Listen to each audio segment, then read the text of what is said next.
हे बघ, विक्रम बरोबर तुला जी मजा करायची होती तू ती केलीस. आता बाद झालं. एक रात्र त्याच्याबरोबर काढल्यानंतर लोक काय म्हणतील म्हणून जर तू लग्न करणार असशील तर मग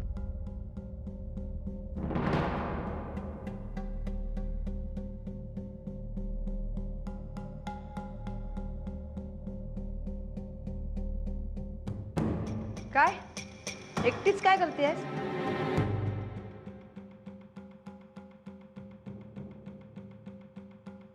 माझ्या बोलण्याचं वाईट वाटलं ना? पण मी तरी काय करू देऊ? मला खोटं बोलता येत नाही, तुला माहिती. आता तुझ्या आईचंच घे ना. आजचं माझं बोलणं त्यांनाही पटलं, पण तू काही अजून मनावर घेत नाहीयेस.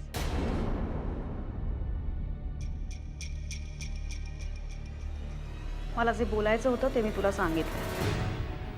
या विषयावर मला आणखीन काही बोलायचं नाहीये. ठीक आहे.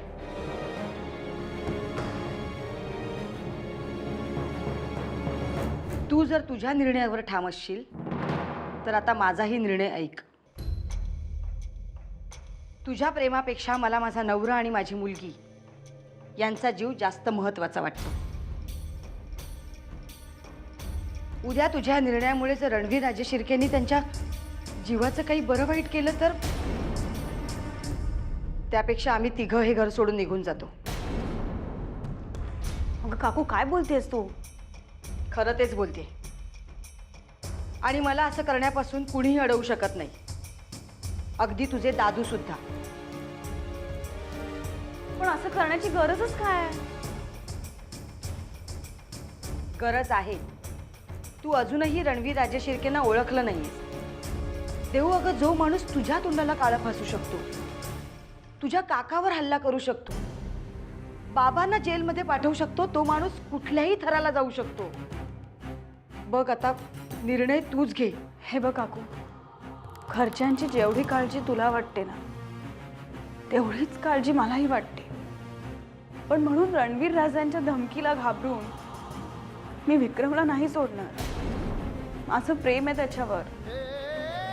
काकू, माझ्या जागी श्रावणी असती तर तरीही तू अशीच वागली असतीस. तशी वेळच नसती आली, कारण माझी श्रावू तुझ्यासारखी हट्टी नाही. तिला समजावून सांगितलं की तिला समजतं. जाऊ दे, तुझ्याशी काय बोलत बसले. आता तुलाच ठरवायचंय. एक तर विक्रमशी लग्नाचा निर्णय बदल, नाहीतर आम्ही हे घर सोडून चाललो.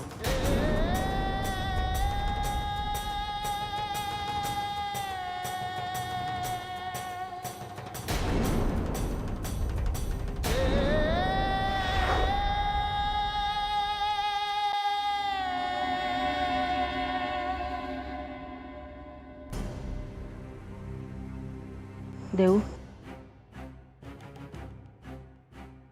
ए देव, 2 घास खाऊन घे. चल,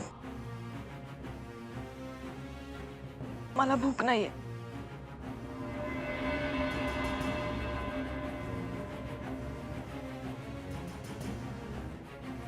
हे बघ, जेवणावर असा राग. देव, तू असा हट्टीपणा का करतेस? सांगितलं ना मला भूक नाहीये. तू नाराज आहेस ना, मी समजू शकते ग. हा, पण अभिलाषाच्या बोलण्यावर विश्वास ठेवून मी तुझ्या लग्नाला विरोध करतेय. अशी जर तुझी समजूत असेल तर ती आधी मनातून काढून टाक. बघ, तू शांतपणे विचार कर, म्हणजे मग तुला कळेल की आम्ही का विरोध करतोय तुझ्या लग्नाला.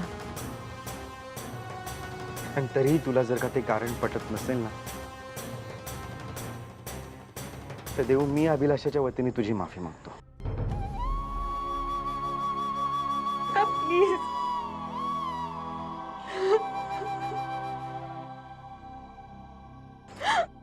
देऊ, हे देऊ, अगं काय झालं? देव, अगं तू रडत राहिलीस तर तुझ्या मनात काय आहे आम्हाला कसं समजणार आहे? हं?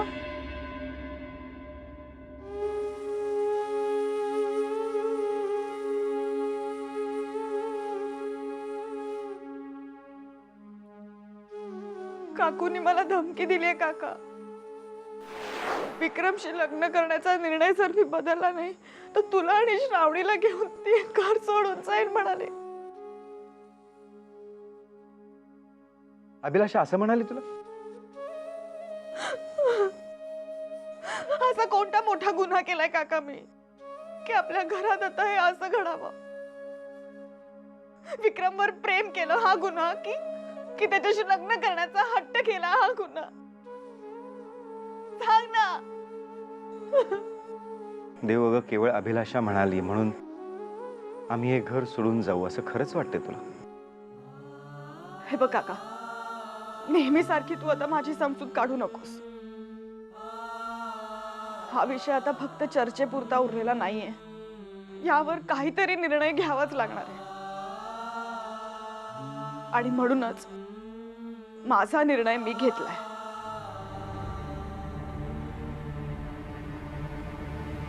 काय करायचं ठरवलंयस तू देऊ?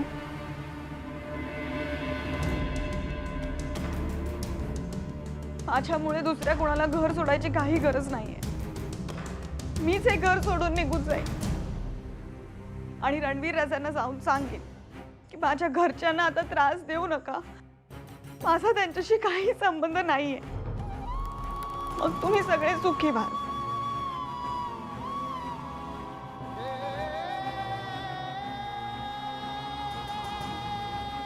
देऊ अगं, आम्ही तुझ्या लग्नाला विरोध करतोय म्हणजे आम्ही काही तुझे शत्रू नाही आहोत. तू सुखी व्हावीस, तुला चांगलं सासर मिळावं अशीच इच्छा आहे ना आमची. देव, यापुढे कधीही तू घर सोडण्याचा विचारही करणार नाहीयेस. मग काय करू काका? काकूनी मला धमकी दिली आहे. रणवीर राजांच्या धमकीमुळे तुम्ही घाबरलाय. विक्रम माझ्यासाठी सगळं सोडून आलाय. काय करू मी?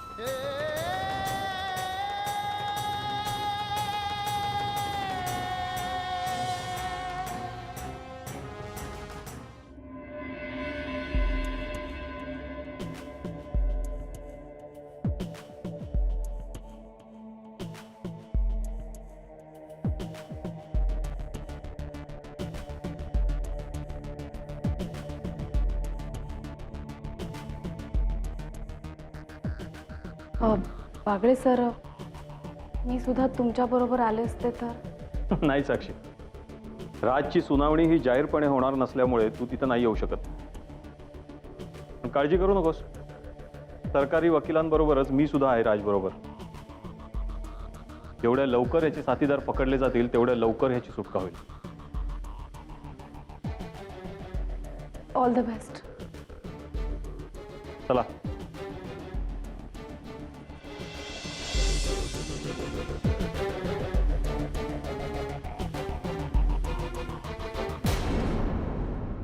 हे बघा, असं करा, 1 किलो टोमॅटो द्या मला.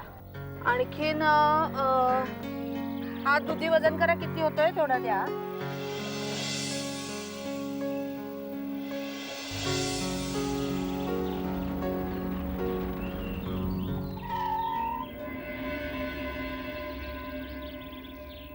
एक मिनिट, तुम्ही देवेंताईंची आई का? हो हो, पण तुम्ही कोण? मी नाही ओळखलं तुम्हाला. आणि तुम्ही कसं ओळखलत मला? हे पहा, तुमच्या प्रश्नाची उत्तरं द्यायला वेळ नाहीये. चला गाडीत बसा, चला. अहो, गाडीत बसा काय? म्हणजे तुम्हाला मी ओळखते नाही. तुमचं काय काम आहे माझ्याकडे? एक मिनिट, मी सांगते तुम्हाला. देवेंताईंची आई तुम्हाला साईमांनी भेटायला बोलवलंय, तेव्हा तुम्ही आमच्याबरोबर चला. या, बसा गाडीत. अहो, असं कसं शक्य आहे? मी भाजी आणायला म्हणून बाहेर पडले. का शक्य नसायला काय झालंय? सांगा ना. अहो, ओरडू नका तुम्ही. मी येईन ना साईमांना भेटायला, पण 2-3 दिवसांनी येईन. हा, सांगा तसं त्यांना तुम्ही. मी 2-3 दिवसांनी नाही, आजच. साईमांचा हुकूम आहे. चला गाडीत बसा. अहो अहो, तुम्ही तरी सांगा ना. ती काय सांगणार आहे? साईमांचा हुकूम मोडायची हिंमत आजपर्यंत कुणातही झाली नाहीये. त्यामुळे वेळ घालू नका. चला गाडीत बसा जने. या तुम्ही काही काळजी करू नका. या तुम्ही माझ्याबरोबर या. या बसा गाडी बसा. हो पण मी बसा काही काळजी करू नका. मी बसते. या आत या. या. अरे नमस्कार. तुम्ही इथे कशा? त्यांना साईमांनी बोलवलंय. साईमानी का? ते काय माहित नाही. मी आले साईमांना सांगू. या ना, उभ्या का, बसा ना तुम्ही. हे पहा, माझ्याकडून जेवढे प्रयत्न करता येतील तेवढे मी केले. म्हणजे हे लग्न होऊ नये असं मलाही वाटतंय हो. पण देव माझं काही ऐकायलाच तयार नाही. त्याला मी तरी काय करू? हे पहा, मी हात जोडतो तुमच्या पुढे. तुम्हीच यातनं काहीतरी मार्ग काढा आणि माझ्या देवाचं काही बरं वाईट होऊ देऊ नका हो. अहो तुम्ही काय बोलताय हे? पण या घरात तुम्ही एकट्याच अशा आहात ज्या आमची परिस्थिती समजू शकते. माझ्या देवाला वाचवा हो. काय करा. रडू नका असे. शांत करा.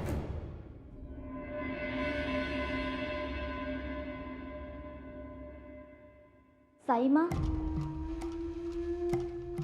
देवयांतांच्या आई आले. त्यांना आत घेऊन या. साईमा, त्या खूप घाबरलेल्या आहेत. जनी, आम्ही जेवढं सांगतोय ना तेवढंच करा. आणि आम्ही दोघी बोलत असताना प्रियदर्शनीला आत पाठवू नका.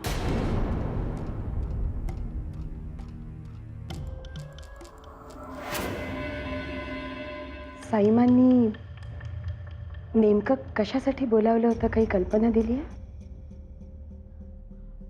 देवयांतांची आई, तुम्हाला साईमांनी बोलवलंय.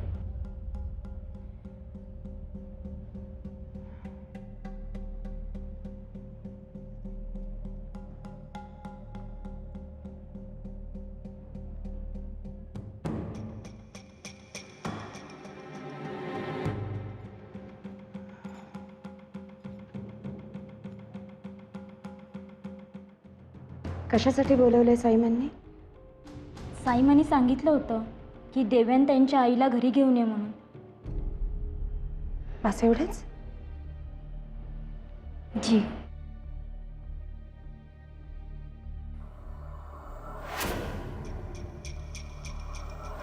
ह्या वहिनी पण ना, भाजी आणायला गेल्यात इतका वेळ लागतो. सगळी कामं खोळंबलेत माझी. शी बाबा. काकू, कोणाशी बोलतेस तू? इथे कोणीच नाही आहे. तुझ्या काकूला वेड लागले असंच वाटतंय ना तुला? अगदी बरोबर आहे. खरंच मला वेड लागले. आहे काही उपाय?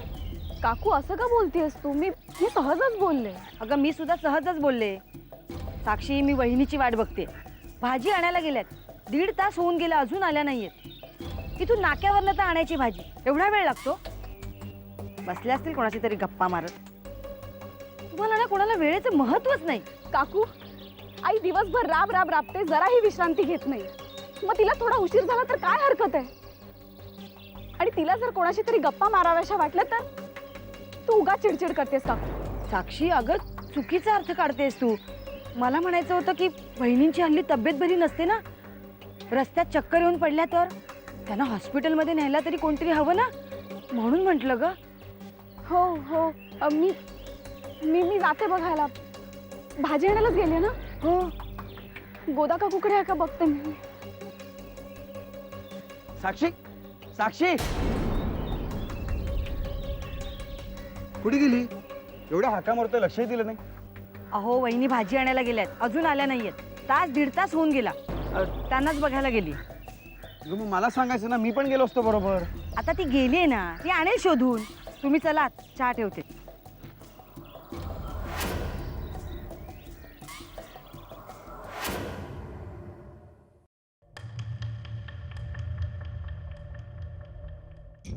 साईमा,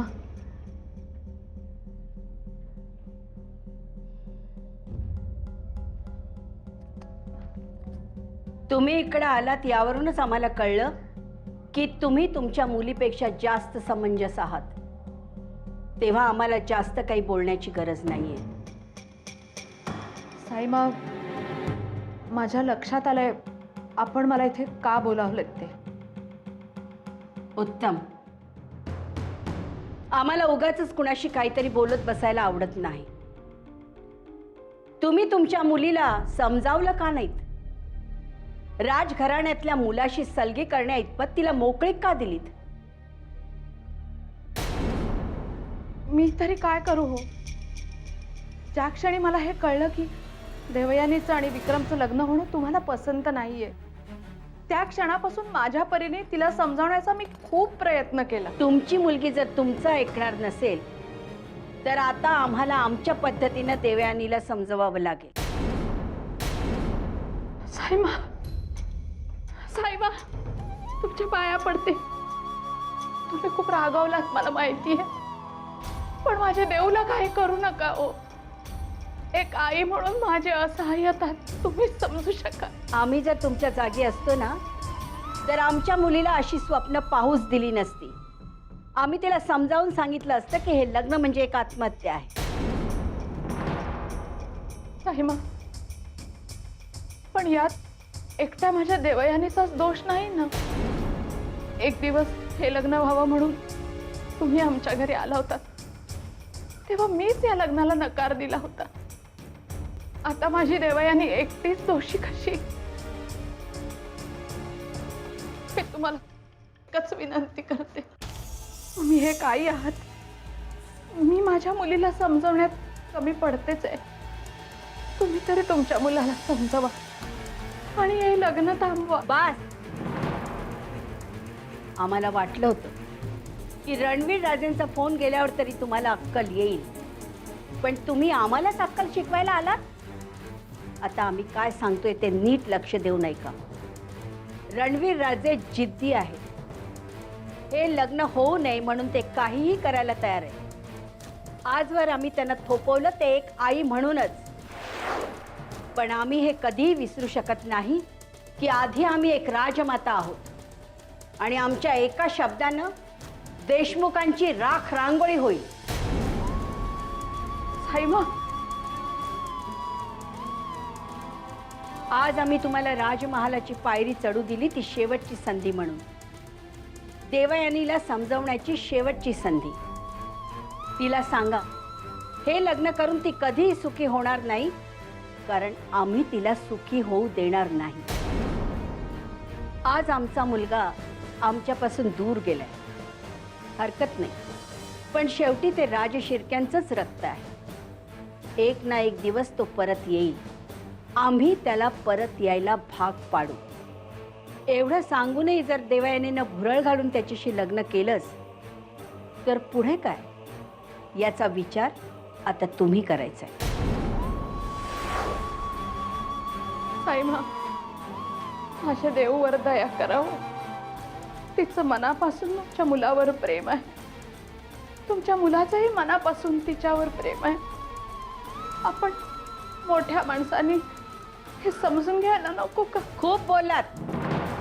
आमची प्रतिष्ठा, आमचा अहंकार, यापुढे कुठलीही भावना आम्हाला जास्त श्रेष्ठ वाटत नाही, वाटणार नाही.